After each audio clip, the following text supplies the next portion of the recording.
Okay, I just wanted to make this quick video to show the last couple of days trading opportunities that we had. What we're looking at right now is the dollar Canadian, and this is set on the 30-minute time frame so that we can identify that HL30 pattern. So what we need to do, of course, for the HL30, we identify the previous day's resistance and the previous day's support. So here is Thursday, and this is the high, and this is the low for Thursday. And then once the rollover or the new day starts, we then wait and watch. We can set our alarms, and as price approaches either the resistance or support, depending on which direction it is, where price is actually closer to at the close, it could give us an indication. So we're prepared for the possibility of trading a reversal or a bounce off of resistance. Now you'll notice that this candle closes right at that resistance level. And in this case, it was perfect. And it doesn't always look perfect. Sometimes it'll go about as high as this candle here, or about as high as this candle. Other times it'll go through it. Every day is going to be different. But regardless, it's the structure that you have to be aware of. You have to prepare yourself for the structure. Now again, we only use one indicator for this technique, but basically what we're doing on this HL30 is looking for the high and the low on the 30-minute time frame. Now this can work on the 1-hour chart. It can also work on a 4-hour chart, the pattern, the candle pattern, the actual entry.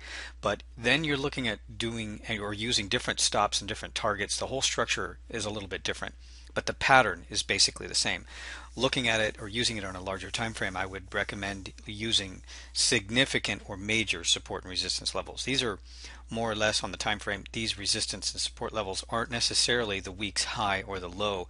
They're more or less intermediate or temporary support or resistance levels. So that's why it's effective on the 30-minute chart. But it's also effective because it's quick. It's a 20-point target, 20-point stop. So we get in on that candle pattern. That's the entry right there on the close of that candle, and we're looking for 20 pips. The close of that candle is 1.0003. This is the dollar Canadian, and the low of that candle there is 0.9970. So it moves over 30 pips. This was a good trade. It was fast. This is a 30-minute chart. We had very little pullback. We put a 20 pip stop, so obviously it would be above yesterday's high if we were using it here, but it's 20 pips from the close of the candle, not above the high. All right, so you see this one worked. This one worked, and then afterwards it reverses. Now we don't worry about the reversal. We trade a reversal later in a different way. That would be the breakout. But you'll see how trading this one would lead to 20 quick pips, a few hours after the market opens, and that's before any other activity goes on for the rest of the trading day. But we also have this overnight consolidation range if we switch to the 1-hour chart right in here, and then we would be looking at this as our breakout technique. So this candle here did not qualify as the breakout. It's a signal candle, and it gave us a 3-pip entry, but it didn't qualify because the indicators didn't line up properly. So we stayed away from trading this higher or up, even though it did give that little spike. We were able to reverse position, but that's not what I want to show you here. I just want to show you just a quick reversal here that can happen after the HL30 and why we don't hold on to these reversals off of support and resistance forever. I mean, you can't do it indefinitely. You have to have specific targets. Now, you also need a trading system, or the ability to have multiple strategies, multiple methods of trading, so you can trade in different environments. This was obviously a trade off of like support and resistance. This is a bounce, and then we also have the opportunity to trade breakouts. So let me show you what happened on the pound dollar. This is the pound dollar, and this is the 1-hour chart, and this is the consolidation range that was in place for about a week. This started on Friday. Here's Thursday. We get this breakout on Thursday, and we get a signal candle. This is the 1-hour chart. We need to use the breakout technique on the 1-hour chart.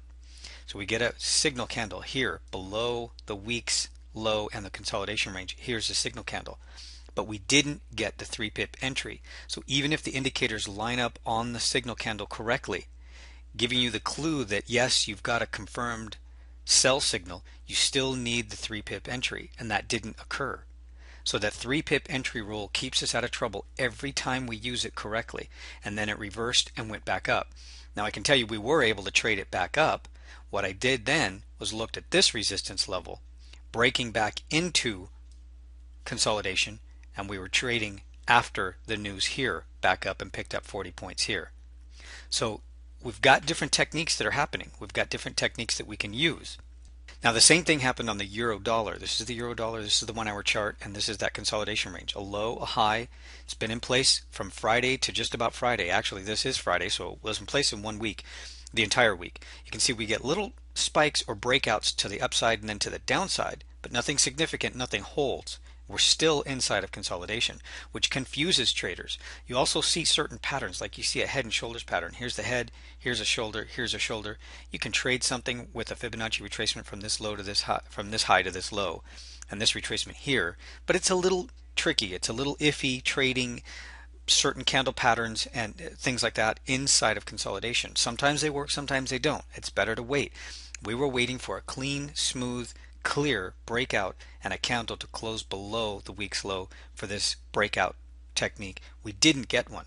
We get the bounce. Well, this is something a little bit different. This is that advanced candle pattern where we get that move down, a spike low, a pullback, and then another spike low.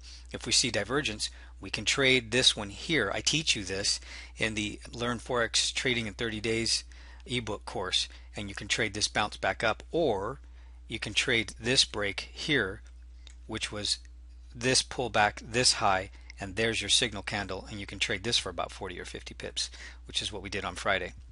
So there were two different techniques. So I've shown you 3 or 4 different techniques just in this video, just in the last couple of minutes. The HL30, here you get this advanced pullback with the divergence, trading the divergences here off the low. It's really like a W bottom pattern here, but it's also inside a consolidation. And then here's that breakout with that signal candle and about 40 or 50 pips here. So you've got you need different strategies. The advantages of having and using different strategies and understanding different techniques is that instead of sitting around bored all day long and watching all these other price movements, patterns, things going on, and not being able to participate in it, if you have got multiple strategies and you can just stick to using those, maybe 3 or 4 techniques that you use all the time, they incorporate different scenarios, different situations in the market environment, like consolidation, breakouts, bounces off of support and resistance, and you tend to make more money, so you're comfortable with the fact that you're making more money. You're a little more active, but you're not gambling, and you're not just jumping in and out testing things. You know what you're doing, and you're just waiting for those setups. All of those you're going to learn in the 30-day Learn Forex Trading in 30 Days ebook course.